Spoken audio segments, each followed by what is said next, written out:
ఈ దేహం అనే దేవాలయాన్ని అనేక మంది పాడు చేసుకుంటూ ఉన్నారు. మొదటి తిమోతీయులకు రాసిన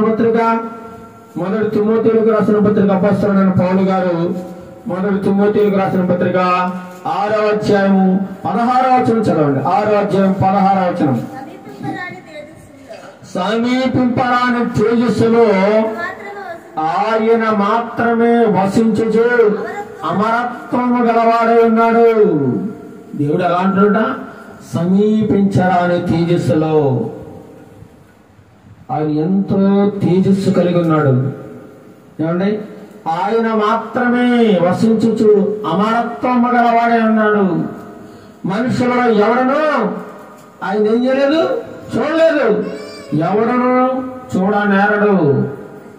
ఆయనకు ఘనతయు శాశ్వతమైన ప్రభావమును కలుగునుగాక అంటున్నాడు. కలుగునుగాక. ఆయన మాత్రమే నివసించాలి నీలో. నీ దేహం అనే దేవాలయములో ఆయనకు మాత్రమే చుట్టవాలి తప్ప ఈ లోకములో సిరి సంపదలకు గాని బంధుమిత్రులకు గాని ఇంకెవరికి నీ హృదయంలో చోటు లేదండి. దేవుని తర్వాతే వీళ్ళంతా కూడా. దేవుని తర్వాతే ఆయనే మనకు ముఖ్యం. దేవుడు మన హృదయంలో జీవిస్తున్నాడంటే మన మాట, మన ప్రవర్తన, మన తీరు అంతా కూడా డిఫరెంట్ గా ఉండాలట. ఇంతకు ముందు ఉన్నట్టు ఉండకూడదు. మార్పు కనబడాలి. మనలో భయము కనబడాలి, వినయము కనబడాలి, భక్తి కనబడాలి, తగ్గింపు స్వభావం కనబడాలి. మనలో గర్వము, అహంకారము ఉండకూడదండి. బాధ్యత కలిగిన వారిగా మనం దేవుని యొక్క సన్నిధిలో ప్రవర్తించాలట. ఇంతకుముందు నిష్టానుసారంగా బ్రతికావు. తెలిసి తెలియక ఎన్నో తప్పులు చేసావు, ఎన్నో భయంకరమైన నేరాలు చేసావు. ఇప్పుడు నీ వాక్యం ఉంటున్నావు, దేవుని బాధ ఉంటున్నావు, క్రమం తప్పకుండా సంఘానికి వెళుతున్నావు, పాటలు పాడుతున్నావు, ప్రార్థన చేస్తున్నావు. ఇంకా అదే బ్రతుకు, అదే కంపు జీవితం, అదే మురిక గుడ్డ లాంటి స్వభావం నీ దేహంలో దేవుడు నివసిస్తున్నాడా? ఒకసారి ఆలోచించుకో. ఎన్నాళ్ళు నిన్ను మోసం చేసుకుంటావు, ఎన్నాళ్ళు నటిస్తూ జీవిస్తావు. చూడండి, ఈనాడు కూడా సంఘాల్లో కూడా ఏం చేస్తున్నారట? మందిలోకి వెళ్ళడం, సెల్ ఫోన్ మొబైల్స్. సంఘంలోకి వెళ్ళే వాక్యం అనకుండా ఫేస్బుక్ లో మెసేజ్లు, వాట్సాప్ లో చాటింగ్లు, యూట్యూబ్ వీడియోలు, ఏమంటే మెసేజ్లు, ఇన్స్టాగ్రామ్లు, గేములు ఆడుకుంటూ సంఘంలో అనేక మంది యవనస్తులు, పెద్దలు కూడా బాధ్యత లేని వారిగా ప్రవర్తిస్తూ ఉన్నారండి. వాక్యములకు చెవి లేకుండా సెల్ ఫోన్ లో మునిగిపోయి ఉంటారు. బాధ్యత లేదు వారికి. బాధ్యత కలిగి భక్తిపరులైన వారు లేరు. దేవుడు అంటే భయం లేదు. ఒకవేళ దేవుడు అంటే భయం ఉంటే ఇలాంటి సాహసం చేయరట, ఇలాంటి పనులు చేయరాళ్ళు. బాధ్యత లేని క్రైస్తవులు మాత్రమే సంఘాల్లో సెల్ ఫోన్లు చూస్తూ ఉంటారు, మెసేజ్లు పెడతా ఉంటారు, సొల్లు కబుర్లు చెప్పుకుంటా ఉంటారు. అందుకే ఈరోజు సంఘాలు పాడైపోతా ఉన్నాయట. విచ్చలవిడిగా తమ ఇష్టానుసారంగా ప్రవర్తించడానికి కారణం కూడా సంఘాల బోధలు సరిగ్గా లేవు. ఖండించి బుద్ధి చెప్పే బోధకుడు లేడు. వాక్యాన్ని ఉన్నట్లు బోధించే బోధకుడు లేడు. ఈనాడు సంఘ విశ్వాసాలు కూడా ఎలాంటి బోధలు కావాలట? చక్కగా హాయిగా ప్రశాంతంగా నవ్వుకుంటూ జోకులు వేసుకుంటూ ఎంటర్టైన్ చేస్తూ ఆశీర్వాదాలు కలుగుతాయమ్మా, స్వస్థతలు కలుగుతాయమ్మా, మీరు అలా అయిపోతారమ్మా, ఇలా అయిపోతారంటే మా అయ్యగారు దేవుడు అండి, మా అయ్యగారు చాలా గొప్ప బోధకుడు అంటారు తప్ప ఒకవేళ ఖండించి బుద్ధి చెప్పి వాక్యం చెప్పారంటే అక్కడ ఎవరు నిలబడరు. అందుచేత ఈనాడు సేవకులు అలాంటి సాహసం చేయలేదు, అలాంటి బాధలు చేయలేదు. ఒకవేళ ఎక్కడ ఖండించి బుద్ధి చెప్పి సరి చేసే వాక్యం చెబితే ఎక్కడ మర్నాడు సంఘానికి రారేమో అన్న భయం ఈనాటి సేవకుల్లో పట్టుకుంది. అందుచేత అలాంటి బోధలు మానేశారండి. ఖండించి బుద్ధి చెప్పే బోధలో మానేశారు. సంఘానికి శ్రమలు కలిగితే నాకెందుకులే అనుకునేవారు చాలా మంది ఉన్నారు. ఒక సంఘం మీద వేరొక అన్యులు వచ్చి దాడి చేస్తూ ఉంటే ఇంకో సంఘం వాళ్ళు అలా చూస్తూ ఉంటారు. ఎంటర్టైన్మెంట్. సహాయం చేయరు, ఆపదలు ఆదుకోరు. అయ్యో ఈరోజు ఆ సంఘం మీద దాడి జరిగింది, రేపు నా సంఘం మీద దాడి జరగచ్చేమో అని బుద్ధి జ్ఞానం లేకుండా చాలా మంది సంఘంలో సేవకులు విశ్వాసులు చోద్యం చూస్తా ఉన్నారు. చోద్యం, బాధ్యత లేని వారిగా ప్రవర్తిస్తూ ఉన్నారు. ఎంత విచారకరమో చూడండి. దేవుని ఆజ్ఞ విషయంలో బాధ్యత లేదు, సరిగా యథార్థంగా ప్రవర్తించడంలో బాధ్యత లేదు. ప్రతి ఒక్కరూ క్రైస్తవులు బాధ్యత మర్చిపోయి బ్రతుకుతా ఉన్నారు. అందుకే అంటున్నాడు అపోస్తలుల కార్యం 20:29 ఎలా ఉండాలట? అపోస్తలుల కార్యం 20:29 20:29 త్వరగా. నేను వెళ్ళిపోయిన తరువాత క్రూరమైన తోడేళ్ళు నీలో ప్రవేశించునని నాకు తెలియను. నేను వెళ్ళిపోయిన తర్వాత ఎవరు చెప్తారో? క్రూరమైన తోడేళ్ళు. చూడండి, ఒకప్పుడు 20-30 సంవత్సరాల క్రితం సేవకులు వారి యొక్క జీవితం చూడండి చాలా గొప్పగా ఉండేది, చాలా ఆశీర్వాదకరంగా ఉండేది. వారి బోధలు కూడా చాలా చక్కగా ఉండేవి, ఎంతో మందిని ఆకర్షించేవి, ఎంతో మంది మార్పు పొందడానికి, మారు మనసు పొందడానికి ఎంతగానో ఆత్మీయ జీవితంలో బలపడడానికి సహకరించేవి. కానీ ఈనాటి బోధలు ఎలా ఉన్నాయండి? అంతా ఎంటర్టైన్మెంట్ అండి, ఎంటర్టైన్మెంట్. అందుకే అంటారు, నేను వెళ్ళిపోయిన తర్వాత క్రూరమైన తోడేళ్ళు మీలో ప్రవేశించునని నాకు తెలియను. వారు మందను కనికరింపరంట. మందం అంటే కనికరం ఉండదు. ఈరోజు ఒక వ్యక్తి సంఘానికి రాలేదనుకోండి, అతను ఎందుకు రాలేదు, ఏ పరిస్థితుల్లో రాలేదు, అతనికి ఏమైంది, ఎలాంటి స్థితిలో ఉన్నాడు, ఏమైనా కష్టం వచ్చిందా, నష్టం వచ్చిందా, బాధ కలిగిందా, లేదా ఏదైనా ప్రమాదంలో ఉన్నాడా అని తెలుసుకునే కనీస బాధ్యత కూడా ఈనాటి సంఘ సేవకులకు లేకుండా పోవడం ఎంత విచారకరమో చూడండి. వారు మందరు కనికరింపరు, మరియు ఏం చేస్తారట? శిష్యులను తమ వెంట ఈడ్చుకుని పోవాలని వంకర మాటలు పలుకుచు మనుషులు మీలోనే బయలుదేరు. మీలోనే, మనలోనే. పొగట్టేవాడు ఎవరండి? క్రైస్తవులే. ఇక్కడ మాటలు అక్కడ, అక్కడ మాటలు ఇక్కడ. ఒక ఆవిడ ఉందంట, ప్రార్థన రండమ్మంటే మా అయ్యగారు నా ఇంటికాడ ప్రార్థన పెట్టేది, మా అయ్యగారు ఒకవేళ మీ ఇంటికాడ ప్రార్థన పెడితే వస్తాను, ఎంత రాను. ఎంత చూడండి, ఎంత విచారకరమో చూడండి, ఎలాంటి భక్తి చేస్తున్నారు. నిన్ను అయ్యగారు ఆ పరలోకం తీసుకెళ్ళేది దేవుడా? నీకు దేవుడు కావాలా, అయ్యగారు కావాలా? ఒకసారి ఆలోచించుకో. అయ్యగారు కావాలనుకుంటే నువ్వు నరకానికి పోతావు, దేవుడు కావాలనుకుంటే పరలోకం వెళ్తావు. పరలోకం ప్రతి చోట ప్రకటించేది దేవుని మాటలే, ప్రతి చోట ప్రకటించేది దేవుని సేవకులే. కానీ నువ్వేం చేస్తున్నావు? ఒకరిని ఎక్కువ, ఒకరిని తక్కువ చేస్తున్నావు. ఒకరిని ప్రేమిస్తున్నావు, ఒకరిని ద్వేషిస్తున్నావు. ఒకరిని చులకన భావంగా చూస్తున్నావు, ఒకరినేమో నెత్తి మీద పెట్టుకుంటున్నావు. ఎంత విచారకరమో చూడండి, ఎంత విచారకరం. అందుకే నేను వెళ్ళిపోయిన తర్వాత ఎవరు చేస్తారు?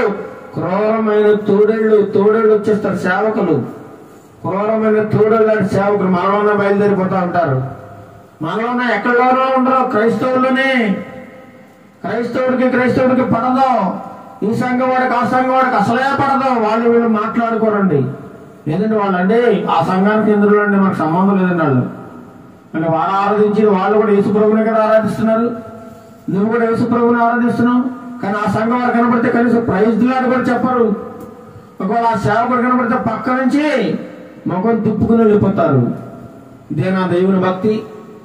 ఇదేనా క్రైస్తవుడికి ఉండవలసిన బాధ్యత అని నేను అడగడం లేదు, దేవుడు అడుగుతున్నాడండి. దేవుడు అదే 1 తిమోతేయులకు రాసిన పత్రిక 4వ అధ్యాయము, 1 తిమోతేయులకు రాసిన పత్రిక 4వ అధ్యాయము 1-2 వచనం చూడండి. 1 తిమోతేయులకు రాసిన పత్రిక 4వ అధ్యాయము కడవరి దినములలో ఒక్క నిమిషం.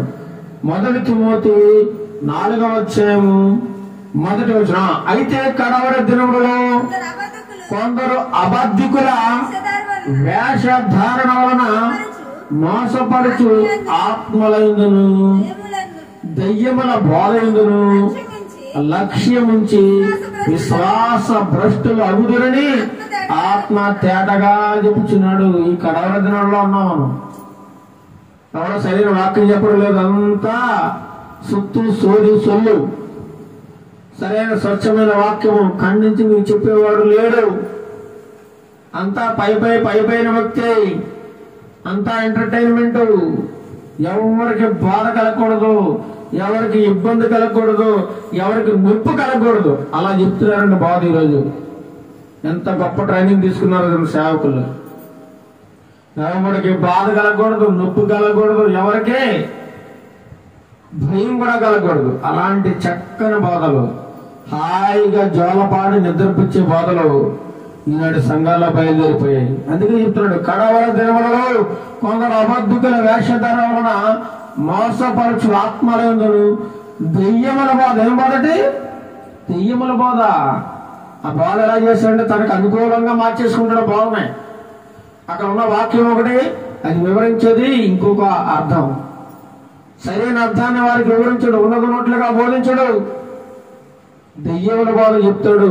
ఈ జనాలు కూడా ఆ బోధే కావాలి. ఎందుకంటే ఈ జనాలు కూడా విశ్వాసులు దురద చెవులు కలవారట. దురద చెవులు.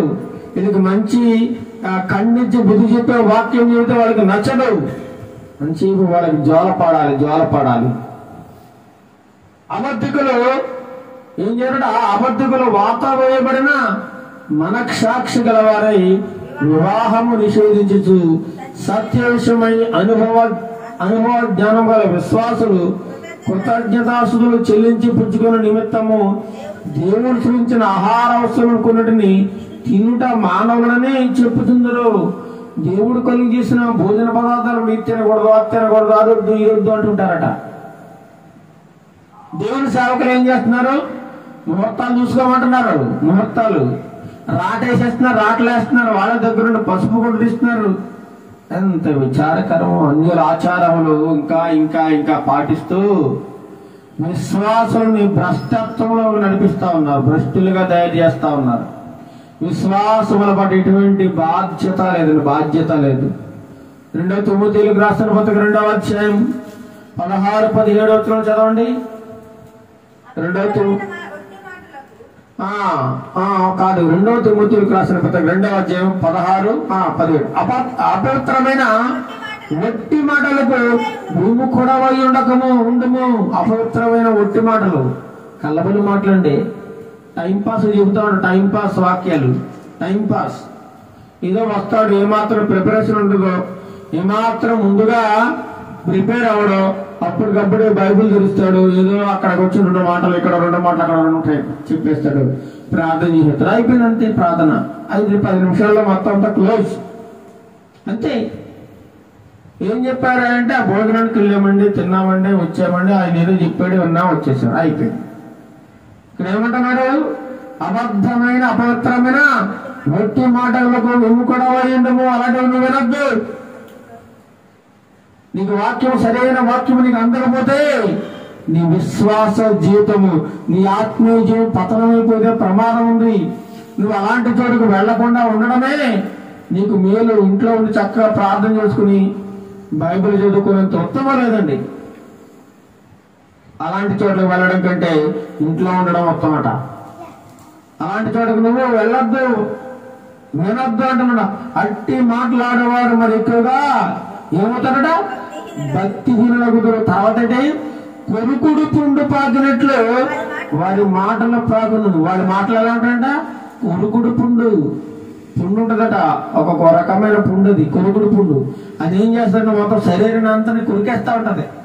చూడండి, పేను కొరికేస్తున్నట్టు సరే, చిన్నగా మొదలవుతుంది, మొత్తం అలా మొత్తం కొరికేస్తుంది. అలాగే వీళ్ళ మాటలు ఎలా ఉన్నట? కొరుకుడు పుండు లాంటి మాటలు ఇవన్నీ పాకేస్తాయి. చూడండి, ఒక చెడు మాట పలానా వ్యక్తి చెడ్డోడు అన్నారనుకోండి, సాయంత్రంలోగా మొత్తం ఊరంతా తెలిసిపోతుంది. పలానా వాడు ఇలాంటోడట, అలాంటోడట, చెడ్డోడట అని చెప్పేసి. నిజంగా అది చెడ్డోడా కాదా అనేది ఎవరు గ్రహించరు. ఒక చెడు అనేది చాలా తొందరగా ప్రజల్లోకి వెళ్ళిపోతుంది. ఒక మంచి మాట ప్రజల్లోకి వెళ్ళాలంటే చాలా కష్టం, తీసుకెళ్ళరండి. స్వచ్ఛమైన దేవుని వాక్యం చెబుతుంటే ప్రజలకు నచ్చదు. వారి చెవులు మందగించినవి, వారి హృదయం కులమెక్కిందంటున్నాడు దేవుడు. ఆ మాటలు వినడానికి మనసు రాదు వాళ్ళకి. కొరుకుడు పురుండు పాకినట్టు వారి మాటలు ప్రాగును, వారిలో హుమనేయును పులేతును అనేవారు కూడా ఉన్నారట. వాళ్ళు కూడా ఇలాంటి ఏం చేశారు, ఇక్కడ మాటలు అక్కడ, అక్కడ మాటలు ఇక్కడ మూసేస్తూ ఉన్నారట. ఈ సంఘంలో మాటలు ఆ సంఘంలో, ఆ సంఘంలో మాటలు ఈ సంఘంలో. అయ్యగారండి అక్కడండి అయ్యగారు ఎలాంటి వాక్యం చెప్పినట్టండి అంటారు, అక్కడ ఏంటండి ఇలాంటి చెప్పి మీరు ఇలా చెప్పలేదు కదండి, అక్కడ అలా చెప్తున్నారండి, ఇక్కడ ఇలా చెప్తున్నారని చెప్పేసి ఇక్కడ ఎక్కడా అక్కడెక్కడా పెట్టుకుంటూ లేనిపోని మాటలు పుట్టిస్తూ ఒకరి మీద విషాన్ని చిమ్ముతూ ఉంటారట, ద్వేషాన్ని పగను పెంచుకుంటూ ఉంటారట. అలాంటి వారితో జాగ్రత్తగా ఉండమని దేవుని వాక్యం చదివిస్తూ ఉందండి. దేవుని వాక్యం అలాంటి వారితో ఎలా ఉండాలట, వారి మాటలు కొరుకుడు పుండు పాకినట్లు ఉదయం చెప్తే సాయంత్రానికల్లా ఫాస్ట్ గా మొత్తం ఊరంతా తెలిసిపోద్ది. అలాంటి డేంజరస్ మనుషుల మధ్య మనం ఉన్నాం కాబట్టి అలాంటి వారితో చాలా జాగ్రత్తగా ఉంటూ అంటున్నాడు. వాక్యం యథార్థంగా ఉన్నట్లు బోధించాలి. వాక్యాన్ని వక్రీకరించి తమకు అనుకూలంగా మార్చుకునే బోధలు చేయకూడదట. జనాల్ని సంతోషపెట్టే బోధలు, నవ్వించి కవించే బోధలు అసలే చేయకూడదు. వాక్యంలో కొంతమంది సంఘాల్లో చక్కగా ఎంటర్టైన్మెంట్ బోధలు, జోకులు వేస్తున్నారు, జోకులు నవ్వు. మొన్న ఒక ప్రాంతానికి వెళితే అతని వాక్యం అంతా చూసినట్లయితే స్టార్టింగ్ నుంచి చివరి వరకు జనాలు నవ్విస్తూనే ఉన్నాడండి, నవ్విస్తూనే ఉన్నాడు. జోకులేయడం, సినిమాల్లో జోకులు వేస్తారు చూసావా కామెడియన్స్, అలాంటి జోకులన్నీ వేసి జనాలు నవ్విస్తా ఉన్నాడు. ఎంటర్టైన్మెంట్. జనాలు అంటున్నారు ఎంత చక్కగా చెప్తున్నాడండి అయ్యగారి వాక్యం, జనాలు నవ్విస్తుంటే ఎంటర్టైన్ చేస్తుంటే చక్కగా చెప్తున్నాడట వాక్యం. ఎంత విచారకు ఎలాంటి స్థితిలో ఉన్నారో చూడండి విశ్వాసులు. ఏమాత్రమో బాధ్యత లేని వారుగా ఉన్నారు. మొదటి కొరింథీయులకు రాసిన పత్రిక 5వ అధ్యాయము 6వ వచనం. మొదటి కొరింథీయులకు రాసిన పత్రిక 5వ అధ్యాయము 6వ వచనంలో కూడా అపోస్తలుడైన పౌలు గారు గొప్ప మాట తెలియజేస్తా ఉన్నారా. మీరు అతిశయపడుట మంచిది కాదు, పులిసిన పిండి కొంచెమైనను మొద్ద అంతయు పుణ్య జవులను మీరు ఎరిగరా. చూడండి, మీరు అతిశయపడకండి. అతిశయం అంటే గర్వం. మీరు ఎందుకు రా బాబు గర్వం పడిపోతుంది, ఎగిరెగిరి పడుతున్నారు. ఏంటి మీ గర్వం, ఏంటి మీ గర్వం, దేవుడు చూసుకుని ఈ గర్వం అంటున్నాడు దేవుడు. మీరు ఏంటంట పులిసిన పిండి కొంచెమైనా ఏం చేస్తుంది, కొంత పులిసిన పండు తీసుకుని ఒక పెద్ద పిండి ముద్దలు వేసామనుకోండి, పిండి అంతా ఏమైపోద్ది, పుల్లగా పులిసిపోద్ది, పులిసిపోద్ది, పులిసిపోద్దండి. అలాగే ఒక 10 మంది విశ్వాసం ఉన్న చేట ఒక అవిశ్వాసి వెళ్ళి ఏమండి వాళ్ళందరినీ పాడు చేస్తా ఉన్నాడు, వాళ్ళ మనసులను గాయపరుస్తా ఉన్నాడు. ఇలాంటి వారితో జాగ్రత్తగా ఉండాలి అంటున్నాడు. పులుసుని ముద్ద లాంటి వారు ఉన్నారు, పులుసుని పిండి, పులుసుని పిండి ఇక్కడక్కడ అక్కడిక్కడ లేనిపోని వార్తలు సృష్టించేవారు కూడా మీలోనే ఉన్నారు అంటున్నాడు. పోయినంతకుముందు దేవుని ఎరక్క ముందు, వాక్యం తెలియక ముందు ఈ లోకంలో నీ ఇష్టం వచ్చినట్లు నీకు నచ్చినట్లు బ్రతికావు. కానీ దేవుని తెలుసుకున్న తర్వాత కూడా, దేవుని వాక్యం విన్న తర్వాత కూడా ఇంకా దేవుల్లో సగం ఏమండి లోకంలో సగం ఉంటే నువ్వు నిజంగా బాధ్యత లేని క్రైస్తవుడివి, బాధ్యత లేని క్రైస్తవుడు. ఎఫెసీయులకు రాసిన పత్రిక 4వ అధ్యాయం 22వ వచనం. ఎఫెసీయులకు రాసిన పత్రిక 4వ అధ్యాయం 22వ వచనంలో కావున మునుపటి ప్రవర్తన విషయంలోనైతే మోసకరమైన దురాశల వలన చెడిపోవు మీ ప్రాచీన స్వభావమును వదులుకొని మీ చిత్త వృత్తి నందు నూతన పరచబడిన వారై నీతియు యథార్థమైన భక్తి గలవారై దేవుని పోలికగా సృజింపబడిన నవీన స్వభావమును ధరించుకునవలెను. ఏం చేయమంటున్నాడు, కావున మీ మునుపటి ప్రవర్తన విషయం, మునుపు ఎలా ఉన్నావు, మునుపు కూడా నేను నువ్వు మనందరం కూడా లోకంలో బతికిన వాళ్ళని, సినిమాలు షికార్లు రకరకాల చెడు పనులు చేసిన వారు వీళ్ళందరూ కూడా. ఏ ఒక్కరు నీతిమంతుడు కాదు, నీతిమంతుడు ఒక్కడో లేడంటారు దేవుని వాక్యం. నీతిమంతుడు ఒక్కడో లేడట. ఒకవేళ నేను నీతిమంతుడని నువ్వు అనుకుంటే నీ అంత దౌర్భాగ్యుడు ఇంకెవడో లేడు. నిన్ను నువ్వు మోసం చేసుకు. దేవుడు ఏమంటున్నాడు? నీతిమంతుడు ఒక్కడవలేడు అంటున్నాడు. నువ్వేమో నేను నీతిమంతుడు అంటున్నావు. ఎంత తప్పో చూడండి. కావున మునుపటి ప్రవర్తన విషయంలో మోసకరమైన దురాశల వలన మీ మనసు అంతా ఏమైనా చెడిపోయింది. కానీ ఇప్పుడు ఏం చేసేయాలి? ఆ ప్రాచీన స్వభావాన్ని సిలివేసేసి సమాధి చేసేసి నవీన స్వభావాన్ని దేవుని పోలికగా మళ్ళా నూతనంగా పుట్టాలట. నూతనంగా పుట్టడం అంటే బాప్తిస్మం తీసుకోవాలి. బాప్తిస్మం తీసుకోవాలి. బాధ్యత కలిగి క్రైస్తవుడుగా, నిజ క్రైస్తవుడుగా బ్రతకాలి. ఈరోజు క్రైస్తవుడని చెప్పుకోవడానికి సిగ్గుపడుతున్నారండి. క్రైస్తవుడని చెప్పుకోవడానికి భయపడుతున్నారు. నేను దేవుని బిడ్డని అనడానికి కూడా మొహమాట పడేవాళ్ళు చాలా మంది ఉంటున్నారు. అదే ఎఫెసీయులకు రాసిన పత్రిక 5వ అధ్యాయం 4వ వచనం. 5వ అధ్యాయం 4వ వచనం. ఎలా ఉండాలో పరిశుద్ధులు ఎలా ఉండాలో చూడండి. కృతజ్ఞతావచనమే మీరు ఉచ్చరింపవలను గాని మీరు బూతులేనను పోకిరి మాటలను సరసోక్తులేనను ఉచ్చరింపకూడదు. ఇవి మీకు తగవు. ఇవి మీకు తగవు. కృతజ్ఞతావచనమే. ఎప్పుడు శుభవచనాలు పలకాలి.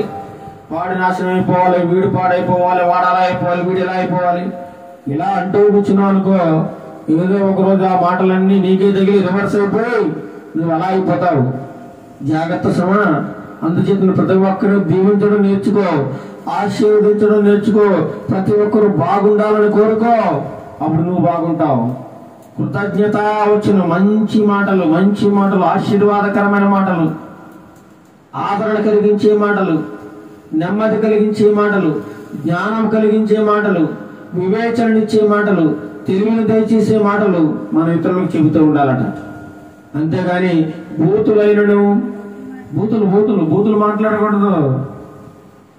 ఎప్పుడు పడితే అప్పుడు మన ఇష్టానుసారంగా బూతులు వచ్చేస్తూ ఉంటారు. చిన్నదానికి పెద్దదానికి బూతులే మాట్లాడకూడదు. ఇంకేంటినా పోకిరి మాటలు, పోకిరీలు దారుణ పోతా ఉంటుంటే కామెంట్లు చేస్తూ ఉంటారు. కామెంట్లు నవ్వుతూ ఉంటారు, ఎగతాళి చేస్తా. వారికి పని పాట ఏవుడు రోడ్ల మీద తాగేసి దొరుకుతూ అలా తిరుగుతూ ఉంటారండి పోరంబోకులు. అలాంటి పోకిరి మాటలు నేను. తర్వాత సరసోక్తులను మీరు సరసాలు ఎలా ఎటకారాలు ఆడకూడదట. దేవుని పిల్లలకి ఎటకారం ఎందుకండి? వెటకారాలు ఆడకూడదట. వెటకారంగా ఉండకూడదు. సంఘాల్లో వెటకారాలు ఆడుకోకూడదు, జోకులు వేసుకోకూడదు. చాలా తప్పు. సరసోక్తులను ఉచ్చరింపకూడదు. నువ్వు వాక్యం తెలియక ముందు ఏదో ఇష్టానుసారంగా లోకంలో తిరిగేసావు. ఇప్పుడు వాక్యం తెలిసింది కదా, దేవుడు నీకు అర్థమయ్యాడు కదా, ఇక ఇలాంటివి తగవు అంటున్నాడు. తగవు, జాగ్రత్తగా ఉండాలి. తర్వాత 1 కొరింథీయులకు రాసిన పత్రిక 11వ అధ్యాయము 1 కొరింథీయులకు రాసిన పత్రిక 11వ అధ్యాయము 16, 17 వచనములు చదువుకుందాం. ఎవడైనను కలహ ప్రియుడుగా కనబడిన యెడల దేవుని సంఘములను ఇట్టి ఆచారము లేదని వారు తెలుసుకునవలను. కలహాలంటే గొడవలు ఎడతా ఉంటాడండి. ఈ ఇంటికి ఆ ఇంటికి అగ్గడేస్తాడు, మధ్యలో చక్కగా కూర్చుంటాడు. ఆ రెండుల్లో తగలపడిపోతుంటే చక్కగా హ్యాపీగా ఎంజాయ్ చేస్తూ ఉంటాడు వీడి పనికి. వాడే కలహ ప్రియుడు. ఎంత మంచి మాట పెట్టాడు దేవుడు. కలహ ప్రియుడట. ఈ ఇంటికి ఆ ఇంటికి తగులు పెట్టేసి చక్కగా మధ్యలో కూర్చుంటాడు. అలాంటి వాడు సంఘంలో ఉండకూడదట. కళాప్రియుడు కనబడినడలా మాలో నేను దేవుని సంఘములో నేను ఇట్టి ఆచారము లేదని వాడుతున్నాము. ఇక్కడ పని అవుతారా బయటకు వెళ్ళిపోనాడు. ఎలా అంటాడు? కొండలు పెట్టేవాడు కానీ, గొడవలు పెట్టేవాడు కానీ సంఘాల్లో ఉంటే వాడు ముందు అర్జెంటుగా బయట పంపించేయాలి. నువ్వు ఇక్కడ ఉండకూడదురా, బయట ఉండాలి, నీ ప్లేస్ ఇది కాదు అని చెప్పి బయటకు పంపించేయాలి. ఇలాంటి ఆచారం మానవ లేదు అని చెప్పి వాడు సాగరంపాలట. రోమిలకు రాసిన పత్రిక 12వ అధ్యాయం 10వ వచనం చివరిగా ముగించుకుందాం. రోమిలకు రాసిన పత్రిక 12వ అధ్యాయం 10వ వచనంలో చూసినట్లయితే సహోదర ప్రేమ విషయంలో ఒకరినొకడు ఎలా ఉండాలట? అనురాగము. సహోదర ప్రేమ విషయంలో ఒకరినొకడు ఎలా ఉండాలట? అనురాగము గలవారై. ఘనత విషయంలో ఒకరినొకడు గొప్పగా ఎంచుకున్నది, గొప్పగా ఉండాలట. నేను వాక్యంలో ఎదుగుతున్నాను అనుకోండి, నువ్వు నాకంటే ఇంకా బాగా వాక్యం ఎదగాలి, అది గ్రేట్. అంతే తప్ప అసూయ చెందకూడదు. వాక్యం అతను బాగా చెప్తున్నాడని చెప్పేసి నువ్వు పాట బాగా పాడుతున్నావు అనుకో, నేనేమనుకోండి, నీకంటే నేను ఇంకా బాగా పాడడానికి ప్రయత్నం చేయాలి. నువ్వు ప్రార్థన బాగా చేస్తున్నావు అనుకో, నీ ప్రార్థన చూసి నేను నేర్చుకుని నీకంటే ఇంకా బాగా ప్రార్థన చేయడానికి నేను నేర్చుకోవాలి. సహోదర ప్రేమ విషయంలో ఒకడు అనురాగం ఉండాలి. అనురాగం, ప్రేమ, అభిమానం. ఈనాడు అది లేదండి. అంతా కూడా అసూయ, ఈర్ష్య, ద్వేషం, పగ. ఒకడంటే ఒకడికి పడదు. కొంతమంది ఏం చేస్తుంటారంట, చూసి ఒకటి తిప్పేసుకుని వెళ్ళిపోతాడు, పడదు. ఒక సేవకుడు ఆ మధ్య మీటింగ్ లో చూసి మొహోడు తిప్పేసుకుంటా ఉన్నాడు. కొన్ని మనకు అతనికి చేసిన ద్రోహం లేదు, అన్యాయం లేదు, మన వల్ల అతను లక్షల కోట్లు మోసపోలేదు, మన వల్ల అతనికి ఏమీ నష్టం కలగలేదు. అయినా సరే అతనికి ఏంటట, అదొక రకమైన అసూయ, ఈర్ష్య, ద్వేషం, పగ. దేవుని సేవకుడికి ఎలా ఉంటే, నువ్వు సేవకుడివే నువ్వు ఎలా ఉంటే ఇంకా సంఘానికి నువ్వేం బోధించగలవు? సంఘానికి సహోదర ప్రేమ గురించి నువ్వేం చెప్పగలవు? ఒకరినొకరు అనురాగము కలిగి, ప్రేమ కలిగి జీవించమని నువ్వు ఎలా వాక్యాన్ని బోధించగలవు? ఒక్కసారి నిన్ను నువ్వు పరీక్ష చూసుకోమని దేవుడు సెలవిస్తా ఉన్నాడు. ఫిలిప్పీయులకు రాసిన పత్రిక 2వ అధ్యాయం 3వ వచనం. ఫిలిప్పీయులకు రాసిన పత్రిక 2వ అధ్యాయం 3వ వచనంలో కూడా ఒక గొప్ప మాట కనబడతా ఉంది. 2వ అధ్యాయం, కక్ష చేతనేనను వృధాతిశయము చేతనను ఏమీ చేయక వినయమైన మనస్సు గలవారై ఒకరినొకడు తనకంటే యోగ్యుడిని ఎంచుచు. తనకంటే యోగ్యుడు, మీరు నాకంటే చాలా గ్రేట్ అండి అని పొగడాలి, ఎదుటివారిని అప్రిషియేట్ చేయాలి. అంతేగాని డిస్కరేజ్ చేయకూడదు, చిన్న చూపు చూడకూడదు. అతనెంత నా ముందు, నా ఆస్తి ముందు, నా డిగ్రీల ముందు, నా తెలివితేటల ముందు, నా జ్ఞానం ముందు అతనెంత, అతను నాకు ఎందులో సరిపోడు, నేను పెద్ద గొప్ప తోపు తురుంకాన్ని అన్నాడు అనుకోండి, దేవుడు అలాంటి ఏం చేస్తారట, పాతాళానికి దొక్కెత్తాడు. కక్ష చేతనను వృధాతిశయము చేతనను ఏమీ చేయలేరు. మీరు కక్ష సాధించి నువ్వేం సాధించలేవు. నా మీద పగ పెట్టుకుని నువ్వేం చేయలేవు. నా మీద అసూయ పెట్టుకుని నువ్వేమి సాధించేదేమో అంతా జీరో. దేవునికి నువ్వు దూరం అయిపోతావు. అది కాకుండా ఏముండాలట, వినయమైన మనస్సు గలవారై ఒకరికొకరు ఏం చేయాలట, తనకంటే గొప్పవాడు ఎంచుకోవాలి. నీకంటే చిన్నవాడిని నువ్వు గౌరవించు, మర్యాద చూపించు, ప్రేమ చూపించు. అప్పుడు దేవుడు నిన్ను ఇంకా ఇంకా గొప్ప చేసే అవకాశం ఉంది. అంతే తప్ప ఎవరినైనా చులకనగా చూసావా, తక్కువగా చూసావా, ఏంటడా నీకు బాధ్యత లేదు. అందుచేత ఈ రోజు మనతో దేవుడు మాట్లాడుతున్నాడు, క్రైస్తవుడుగా నువ్వు బాధ్యత కలిగి ప్రవర్తించాలంటే, బాధ్యత కలిగి జీవించాలి. అన్ని విషయాల్లో, ప్రతి విషయంలో కూడా, వాక్య విషయంలో కానీ, భక్తి విషయంలో కానీ, ప్రేమించడం విషయంలో కానీ, ఆదరించడం విషయంలో కానీ, ప్రతి ఒక్క విషయంలో క్రైస్తవులకు ఉండవలసింది, విశ్వాసులకు ఉండవలసింది, సేవకులకు ఉండవలసింది బాధ్యత. ఎవరి బాధ్యతను వారు సక్రమంగా నెరవేర్చాలండి. సక్రమంగా ఒక స్కూల్లో టీచరు ఏం చేయాలండి, తన బాధ్యత నెరవేర్చాలి. ఏంటో బాధ్యత, ఆ విద్యార్థులకు చక్కని పాఠాలు బోధించాలి, ఉత్తీర్ణులు అయ్యేలాగా ఎంతగానో కృషి చేయాలి. అది తన బాధ్యత. ఎందుకంటే ప్రభుత్వం అతనికి ఎంతో జీతం ఇస్తుందండి. అలాగే దేవుని సేవకుడు సంఘాన్ని ఒక క్రమ పద్ధతిలో నడిపించాలి. క్రమ పద్ధతి నేర్పించాలి. సంఘం ఎలా పోతుంది, ఎలా ప్రవర్తిస్తుంది, ఎలా నడుస్తుంది, ఎలా ఉంది సంఘం ఒక్కసారి పట్టించుకోవాలి. పట్టించుకునే స్థితిలో ఉన్నావా, అంత తీరిక ఉందా, అంత సమయం ఉందా, ఒకసారి ఆలోచించుకోవాలి. అందుకే క్రైస్తవులు బాధ్యత కలిగి జీవించాలని దేవుడు ఈ రోజున ఈ ఉదయ కాల సమయంలో మనందరితో మాట్లాడుతున్నాడు. ఈ మంచి మాటలను, గొప్ప మాటలను దేవుడు మనందరి హృదయంలో బలపరిచి మన హృదయంలో ఫలించడానికి దేవుడు కృపను, సహాయము చూపించును గాక. ఆమేన్. ప్రార్థన చేసుకుందాం. మహాగణుడు మహోన్నతుడైన మా ప్రియ తండ్రి, నీకే వందనాలు స్తోత్రాలు చెల్లిస్తున్నాము నాయన. ఇంతవరకు నీ వాక్యపు వెలుగులోంచి అనేకమైన వాక్యములను మా ముందు పెట్టి వాక్యము ద్వారా మాత్రం మాట్లాడినందుకు మీకు వందనాలు స్తోత్రాలు చెల్లిస్తున్నాము నాయన. ఆది వాక్యముడను, వాక్యము దేవుడై ఉండను, వాక్యము దేవుని వద్ద ఉండను, వాక్యమే దేవుడై ఉండరని మాతో మాట్లాడు. వాక్యం అనగా దేవుడు ప్రభువా. ఈ వాక్యము వినిచినప్పుడు దేవుని మాటలు వింటున్నామనే భయము భక్తిని మనం కలిగించండి నాయన. అనాలోచితంగా వినడానికి వీల్లేదు ప్రభువా. ఏదో సినిమాలు సీరియల్స్ చూసినట్లుగా దేవుని మాటలు వినడానికి ఏమాత్రం ఆస్కారం ఉండకూడదు ప్రభువా. ఎంతో భయముతో భక్తితో వణుకుతూ దేవుని మాటలు వినాలని నీ వాక్యం సెలవిస్తుంది నాయన. అటువంటి హృదయము మా పిల్లలందరికీ దయచేయండి కదా. మాలో కక్షలు కానీ, భేదములు కానీ, పశువులు కానీ, ద్వేషము కానీ, పగలు కానీ లేకుండా మేమందరం కలిసిమెలిసి ఐకమత్యంగా జీవించడానికి, ఐకమత్యంగా నీ యొక్క ఆత్మీయ జీవితంలో మనందరం ఎదగడానికి సహాయము దయచేయండి నాయన. ప్రతి ఒక్కరిని దీవించండి, ఆశీర్వించండి. ఈ వాక్యమైన ప్రతి హృదయంలో ఫలింపును, ఆశీర్వాదమును దయచేయండి ప్రభువా. ప్రతి ఒక్కరు మేమందరం బాధ్యత కలిగి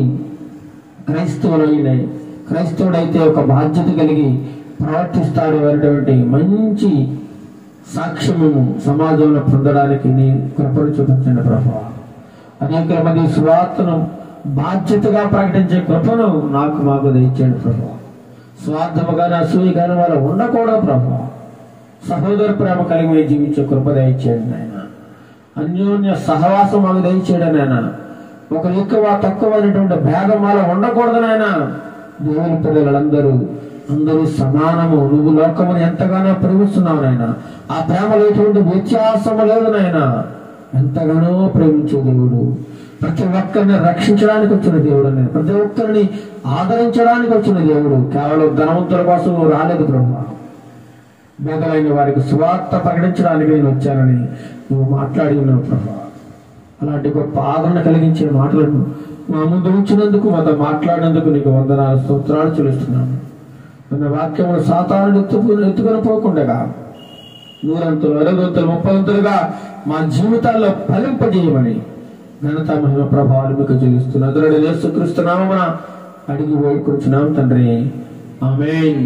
పరలోకమందున మా తండ్రి, నీ నామ పరిశుద్ధపరచబడును గాక, నీ రాజ్యం వచ్చును గాక, నీ చిత్త పరలోకమందు నెరవేర్చినట్లు భూమి యందును నెరవేరును గాక. మాకు కావలసిన అనుదినాహారం మాకు దయచేయము. మా రుణస్థులను మేము క్షమించిన ప్రకారం మా రుణములను క్షమించము. మేము శోధనలను కైలను తప్పించము. ఎందుకంటే రాజ్యము, బలము, మహిమ నిరంతరము ఉన్నావు తండ్రి, ఆమేన్. ఆమేన్. మన తండ్రి దేవుని ప్రేమయు, మన ప్రభువైన యేసుక్రీస్తు ప్రభువు వారి యొక్క కృపయు, పరిశుద్ధాత్మ దేవుని కన్య సహవాసం ఇప్పుడు నువ్వు ఎల్లప్పుడూ సదాకాలం బాధ్యత కలిగిన క్రైస్తవులందరికీ, దేవుని పిల్లలందరికీ, ప్రపంచంలో ఉన్న ప్రజలందరికీ సదాకాలము తోడేడు నడిపించును గాక. ఆమేన్, ఆమేన్, ఆమేన్. అందరికీ వందనములు. Praise the lord.